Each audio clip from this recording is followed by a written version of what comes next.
जय हिंद। 27 अप्रैल है आज।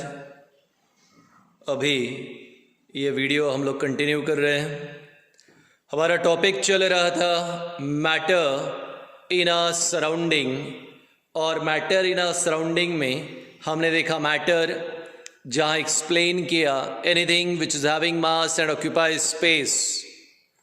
मैटर का इंट्रोडक्शन हुआ ग्रीक फिलोसोफर और इंडियन फिलोसोफर महर्षि कनाद के व्यू प्रपोज किए और प्रॉपर्टीज ऑफ मैटर बताई। पहला, matter is having mass, matter occupy space, matter shows inertia, matter is affected by gravity and matter can not be destroyed. आगे कहा characteristics of particles of matter, क्योंकि matter is composed of very very small tiny particle called as atom, और particles of matter की property 4 जिसे सिर्फ बोला था, explain नहीं किया, क्योंकि वो प्रैक्टिकली एक्सप्लेन होती है। पहला, particles of matter are very very small, particles of matter have space between them, particles of matter are in constant motion, particles of matter attracts each other। उसके बाद नाम लिए states of matter, solid, liquid, gas, plasma, Bose, Einstein, condensate. 3 explain किया। Comparative account था solid, liquid, gas का। उसके बाद आया डिफ्यूजन, स्प्रेडिंग और mixing of particles of one substance into particles of another substance is called diffusion. Diffusion in gas, diffusion in liquid, diffusion in solid. Highest rate of diffusion gas में था क्योंकि gases में kinetic energy ज़्यादा, सबसे slowest solid में। Board वाला example था। इसके बाद टेम्परेचर स्केल, केल्विन का डिग्री सेल्सियस और डिग्री सेल्सियस का केल्विन। उसके बाद मेल्टिंग, सॉलिड से liquid on heating, boiling, liquid से gas on heating, then condensation, gas का लिक्विड ऑन कूलिंग, और फ्रीजिंग, लिक्विड का सॉलिड ऑन कूलिंग। इतना होने के बाद आया sublimation, process of conversion of solid directly to liquid, process of conversion of solid directly to gas, और gas directly to solid without involving liquid state is called sublimation. और जो substance sublimation करता है उसे sublime substance. Melting point, the temperature at which solid start to convert into liquid at atmospheric pressure is called melting point, and the temperature at which liquid start to convert into gas at atmospheric pressure is called boiling point। यहाँ तक हो गया था। हमने वो triangle बताया inter conversion of states of matter का। अब इंपॉर्टेंट टॉपिक है बेटा, ये वीडियो कई बार देखना क्योंकि ये इंपॉर्टेंट है। Now we are having heading latent heat. बेटा लैटेंट का मीनिंग होता है हिडन, यानी छुपा हुआ। लैटेंट हीट यानी छुपी हुई हीट, एनर्जी जो छुपी हुई है। क्या करती है 2 मिनट के बाद देखेंगे। मेरा एक एग्जाम्पल सुने, थोड़ा टिपिकल है, आपको ध्यान देना है। मैं राशन कार्ड बनवाने के लिए तहसील ऑफिस गया, एग्जाम्पल है, ओनली एग्जाम्पल। वहाँ मैंने पूछा कि बताओ मुझे राशन कार्ड अगर बनवाना है तो प्रोसेस क्या है और कितने रुपए लगेंगे। उन्होंने मुझे कहा एक एफिडेविट तैयार करो 100 रुपये के स्टैम्प पेपर पर, 25 रुपया फीस भर दो, आपको 1 हफ्ते में राशन कार्ड मिल जाएगा। सुना आपने? तो मैंने 100 रुपये का स्टैम्प पेपर लिया, एफिडेविट करवाया, 25 रुपये फीस भर के जमा कर दिया। मैंने कहा कब मिलेगा राशन कार्ड? बोले 1 हफ्ते के बाद आ जाओ। ओके, 1 हफ्ते के बाद गया तो उन्होंने कहा कि नहीं अभी वो बना नहीं है, बनना बाकी है, 8 दिन के बाद आओ। अगले 8 दिन के बाद गया, बोले नहीं आज साहब नहीं आए। अगले 8 दिन के बाद गया, बोले राशन कार्ड अभी तैयार नहीं हुआ। अगले 8 दिन के बाद गया, बोले साहब के साइन नहीं हुई। ऐसे मुझे 6 महीने लग गए मेरा राशन कार्ड मुझे मिला नहीं। एक दिन उसी ऑफिस में मुझे मेरा एक फ्रेंड मिला, बोले क्या कर रहा है यहाँ पे? मैंने कहा मैं राशन कार्ड बनवाने आया था, 6 महीने हो गए मुझे राशन कार्ड नहीं मिला। तो उसने मुझे कहा एक काम कर, मैं घर पे लाके दे दूँगा, पर क्या तेरे पास 500 रुपये? मुझे अर्जेंट काम है।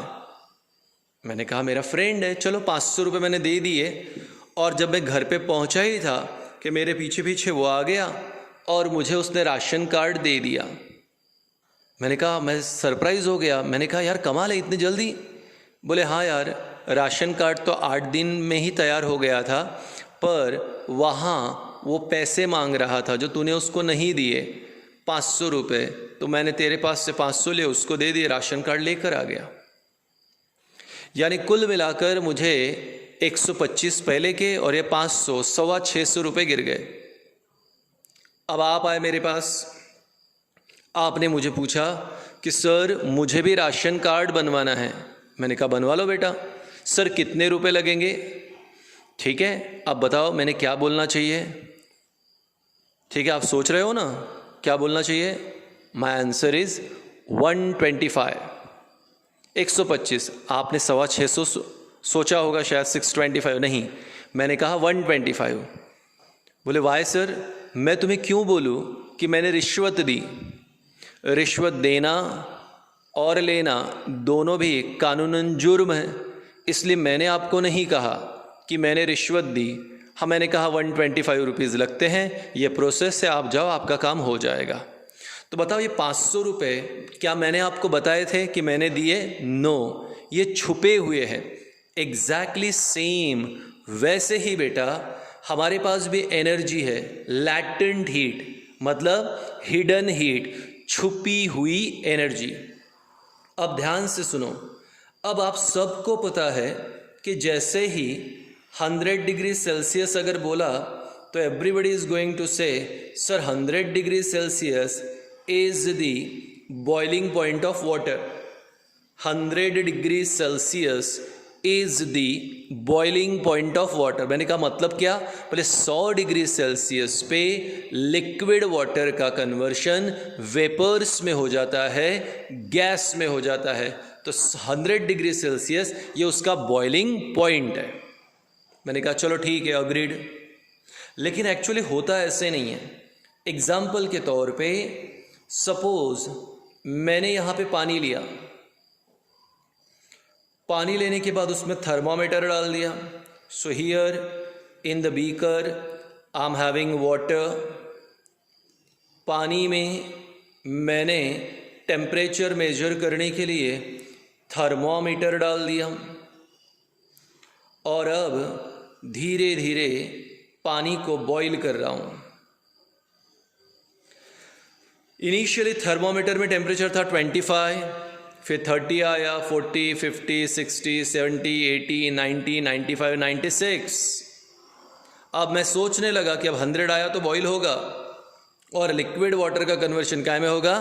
गैस। 97, 98, 99 और अब मुझे लग रहा 100 आने वाला है। 100 आ गया। जैसे ही 100 आया, सरप्राइजिंगली, ध्यान से सुनो, जैसे ही 100 आया सरप्राइजिंगली कोई गैस बना नहीं। मैं सरप्राइज हो गया, अरे यार 100 डिग्री सेल्सियस पे यहाँ पे लिक्विड वाटर का कन्वर्शन गैशियस वाटर में होता है, तो यहाँ पर भी होना चाहिए, ये तो हुआ नहीं। 1 मिनट बीत गया, गैस नहीं बना। 2 मिनट बीत गया, गैस नहीं बना। 3 मिनट बीत गया, गैस नहीं बना। और 3 मिनट के बाद सेम टेम्परेचर तो राइज हो नहीं रहा था, मैं हीट दे रहा हूँ, पर थर्मामीटर में अभी भी 1 मिनट हो गया 100 डिग्री ही दिख रहा है। 2 मिनट हो गया 100 डिग्री ही दिख रहा है।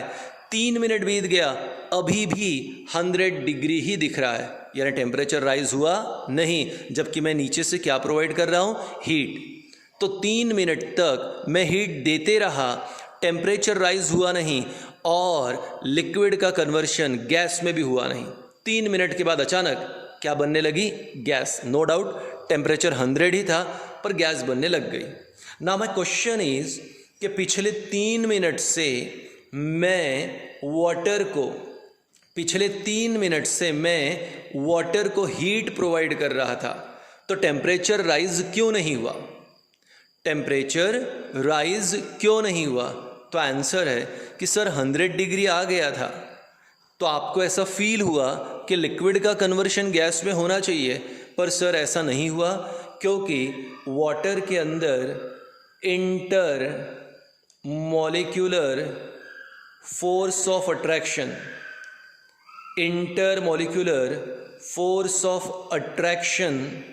ब्रेक करने थे।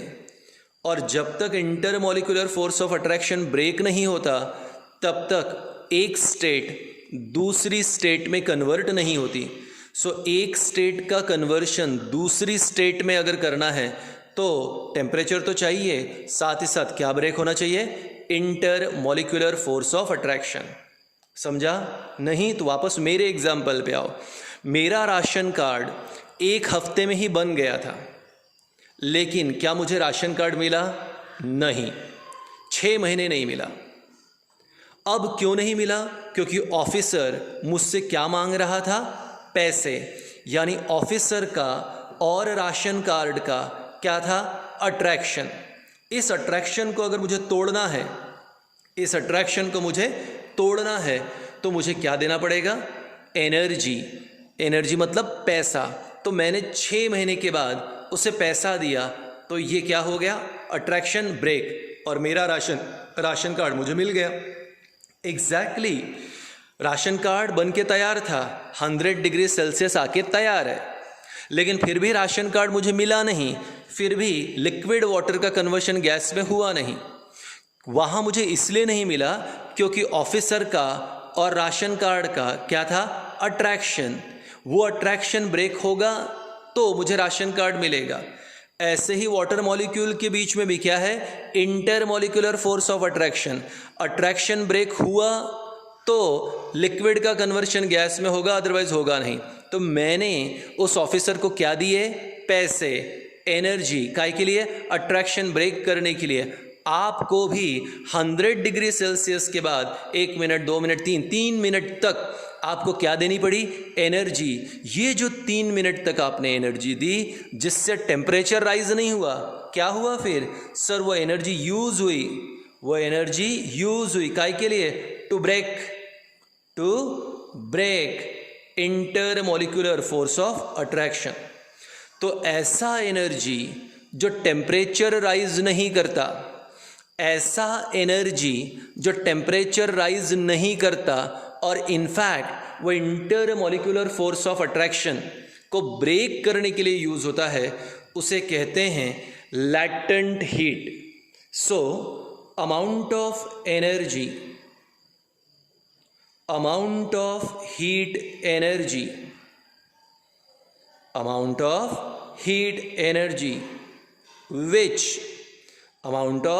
heat energy which does not rise the temperature, amount of heat energy which does not rise the temperature, amount of heat energy which does not rise the temperature and is used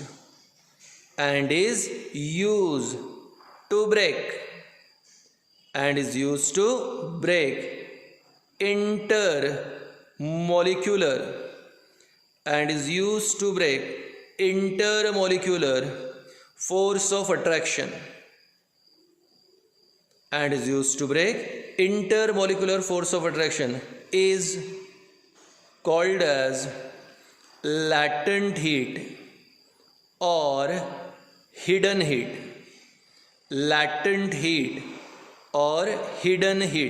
इस chapter का बहुत ही significant point है। Classroom में ज़्यादा better तरीके से समझ में आएगा, क्योंकि वहाँ पे मैं काफ़ी सारे एग्जाम्पल लूँगा। यहाँ वीडियो में एक वीडियो भेजने के लिए ही 1-2 घंटे लग जाते हैं, इसलिए यहाँ एग्जाम्पल नहीं लिए। तो ऐसा हीट एनर्जी जो टेम्परेचर को राइज नहीं करता, और इनफैक्ट वो यूज़ होता है to break intermolecular force of attraction, so that one state can be converted into another state is called as latent heat. तो amount of heat energy which does not rise the temperature, ऐसा energy जो temperature rise करता नहीं, amount of heat energy which does not rise the temperature and is used to break intermolecular force of attraction is called as latent heat और hidden heat. तो latent heat temperature rise नहीं करता, intermolecular force of attraction को break करेगा, सो that one form of state can be converted into another. एक state का conversion दूसरे state में करने के लिए हमें क्या प्रोवाइड करनी पड़ती है? Latent heat. तो हमारे प्रीवियस लेक्चर में था ऐसा एनर्जी जो टेम्परेचर राइज नहीं करता, सिर्फ इंटरमोलिकुलर फोर्स ऑफ अट्रैक्शन को ब्रेक करता है, so that one state can be converted to another is called as latent heat. So amount of heat energy which does not rise the temperature and is used to break intermolecular force of attraction so that one state can be converted to another is called latent heat. अब exam में latent heat का concept आपके लिए 1 mark के लिए पूछा जा सकता है. अब ये दूसरा कंसेप्ट है 1 मार्क के लिए, latent heat of fusion. latent heat of fusion, amount of heat energy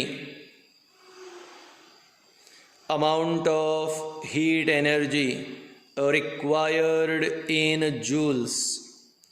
Amount of heat energy required in joules. Amount of heat energy required in joules to convert.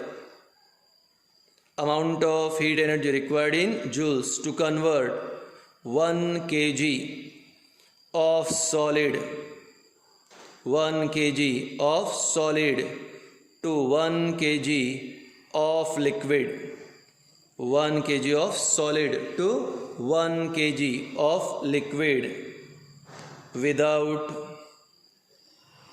rise in temperature, without rise in temperature is called as latent heat of fusion. क्या सीखा आपने? Amount of heat energy required in joules, amount of heat energy required in joules, amount of heat energy required in joules to convert काय के लिए 1 kg of solid, 1 kg of solid to 1 kg of liquid, 1 kg of solid to 1 kg of liquid without rise in temperature. Temperature rise होगा नहीं, without rise in temperature is called latent heat of fusion. Example, latent heat of ice is 3.34 into 10 raised to the power 5 joules per kg. 1 kilo बर्फ को 1 kilo liquid में convert करने के लिए, 1 kg ice को 1 kg liquid में convert करने के लिए 3.34 into 10 raised to the power 5 joules per KG इतनी एनर्जी लगती है. Last point, latent heat of vaporisation. Latent heat of fusion हो गया, लैटेंट हीट ऑफ वेपोराइजेशन ऊपर की तरह. Amount of heat energy, amount of heat energy required in joules, amount of heat energy required in joules to convert काय के लिए? to convert क्या? 1 kg of liquid to 1 kg of gas. amount of heat energy required in joules to convert 1 kg of liquid to 1 kg of gas without same rise in temperature, without rise in temperature is called as latent heat of vaporization. अब सुने, latent heat of vaporization of water is 22.5 into 10 raised to the power 5 joules per kg। 1 kilo water को 1 kilo gas में convert करने के लिए 1 kg liquid water को 1 kg gas में convert करने के लिए जितनी एनर्जी लगेगी वो है 22.5 into 10 raised to the power 5 joules per kg। इसे कहते हैं latent heat of vaporization। So once again, ऐसा एनर्जी जो टेम्परेचर राइज करेगा नहीं, amount of heat energy which does not rise the temperature, ऐसा एनर्जी जो टेम्परेचर राइज करेगा नहीं but in fact it is used to break intermolecular force of attraction. वो energy use होती है टू ब्रेक, क्या ब्रेक करना है, इंटरमॉलिक्यूलर फोर्स ऑफ अट्रैक्शन। तो ऐसा एनर्जी जो टेम्परेचर राइज नहीं करता बल्कि वो एनर्जी यूज होती है to break intermolecular force of attraction. क्यों? So that one state can be converted into another state, ताकि एक स्टेट दूसरी स्टेट में क्या हो जाए, कन्वर्ट। तो ऐसा एनर्जी को कहते हैं हिडन हीट या लैटेंट हीट। तो बेटा कई बार ऐसे ही होगा, टेम्परेचर राइज होने के बावजूद भी यहाँ पे एक स्टेट दूसरी स्टेट में कन्वर्ट नहीं होता कुछ देर तक, क्योंकि कुछ देर तक हमें क्या करना पड़ेगा, इंटरमॉलिक्यूलर फोर्स ऑफ अट्रैक्शन को ब्रेक करना पड़ेगा। इंटरमॉलिक्यूलर फोर्स ऑफ अट्रैक्शन को ब्रेक करने के लिए जो एनर्जी लगती है वो लैटेंट हीट है, जिससे टेम्परेचर राइज होता नहीं। 1 किलो बर्फ को 1 किलो लिक्विड में कन्वर्ट करने के लिए जितनी एनर्जी लगती है उसे कहते हैं latent heat of fusion.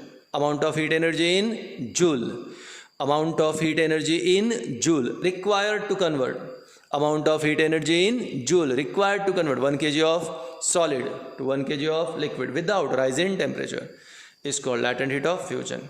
3.34 into 10 raised to the power 5 joules per kg, इतनी एनर्जी लगेगी 1 किलो बर्फ को 1 किलो लिक्विड में कन्वर्ट करने के लिए। अब मेरे पास 1 किलो पानी है, उसे मुझे कन्वर्ट करना है 1 किलो गैस में। So amount of heat energy in joule required to convert 1 kg of liquid to 1 kg of gas without rise in temperature is called latent heat of vaporisation. 22.5 into 10 raised to the power 5 joules per kg, इतनी energy लगेगी 1 kilo liquid water को convert करने के लिए to 1 kg of gas. बेटा बार बार video देखो, 2 या 3 बार यह वीडियो ज़रूर देखना, क्योंकि ये टफ है, अकेला पॉइंट। और मैंने एक ही एग्जाम्पल लेके एक्सप्लेन किया। क्लासरूम में 3 से 4 एग्जाम्पल रहते हैं, वीडियो वैसे ही काफ़ी बड़े होते हैं, इजीली जो है यहाँ पे ट्रांसफ़र होते नहीं हैं, इसलिए छोटे छोटे वीडियो बनाने पड़ते हैं। आप इसे 2 या 3 मरतबा देखें। पेरेंट्स से भी रिक्वेस्ट है कि अपने बच्चों को कहे कि वीडियो बार बार देखें। Thank you.